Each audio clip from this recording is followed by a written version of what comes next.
একটা ভূমিকম্প হবে পৃথিবীর পূর্ব দিকে।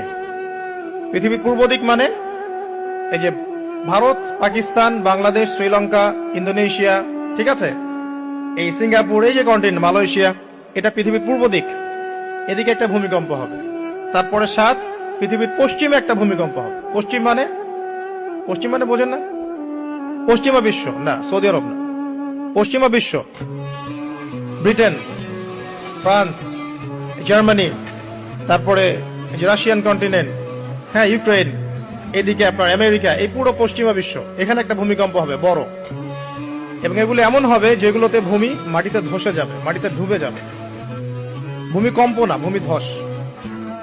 8 পৃথিবীর মাঝখানে মধ্যপ্রাচ্যে একটা ভূমিকম্প হবে, যেখানে আমাদের সো কল্ড আমিরুল মুমিনিনরা থাকে, এদের এখানে একটা ভূমিকম্প হবে ইনশাআল্লাহ।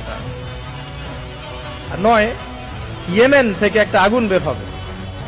ইয়েমেন থেকে একটা আগুন বের হবে, যে আগুন মানুষকে হাসরের মাঠের দিকে তাড়িয়ে নিয়ে আসবে।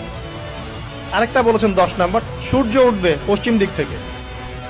সূর্য উঠবে পশ্চিম দিক থেকে, তাহলে আর সময় নাই, পৃথিবীর সময় শেষ।